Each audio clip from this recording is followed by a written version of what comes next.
Guys, it's Wednesday. இது Christmas டேயோட vlog தான். Early morning 3 o'clock எந்திரிச்சு கிளம்பி ஏசப்பாக்கு பர்த்டே விஷ் பண்ணுறதுக்காக சர்ச்சுக்கு போயிட்டோம்.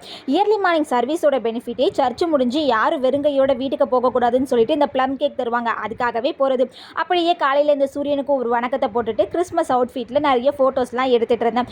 சரி போது இந்த பொம்பளை கெட்டப்புன்னு சொல்லிட்டு சட்டை போட்டுட்டு ட்ரான்ஸ்ஃபர்மேஷன் போட்டாச்சு. என்னதான் இன்றைக்கி லீவாக இருந்தாலும் ஃபங்க்ஷன் இருந்தாலும் குக் பண்ணுறவங்களுக்கு என்னைக்கு லீவ் விட்டாங்க, நம்ம தான் சமைச்சாகணும்னு சொல்லிட்டு கிச்சனுக்குள்ளே போய் குக் பண்ணிட்டு இருந்தேன். இன்றைக்கி பிரேக்ஃபாஸ்ட்டுக்கு இட்லி வச்சு மட்டன் தான். நல்லா ஆவி பறக்க இட்லி எடுத்து வச்சு தண்ணியை குழம்பு ஊற்றி சாப்பிட்றதுக்கு ஆஹா செட்டிநாட்டு ஸ்டைலில் தான் ட்ரை பண்ணேன். அதுக்கு எப்பவும் போல் ஸ்பைசஸ் எல்லாத்தையும் சேர்த்துட்டு 70% நல்ல ரோஸ்ட் ஆனதுக்கப்புறமா கடைசியாக ஆயில் சேர்த்து அரைச்சி எடுத்து வச்சுக்கிட்டேன். இப்போ குழம்பு வைக்கிறதுக்கு குக்கரில் ஆயில், சீரகம், ஆனியன், டொமேட்டோ, எடுத்து வச்சுருக்க இலை ஆட்டுக்கறி, அரைச்சி வச்சுருக்க மசாலா, ஒரு பாக்கெட்டு மட்டன் மசாலா பொடி, தேவையான அளவு உப்பும் போட்டுட்டு குக்கரை க்ளோஸ் பண்ணி எடுத்து சாப்பிட்டு பார்த்தோம் அப்படின்னா சூப்பராக இருக்கும்.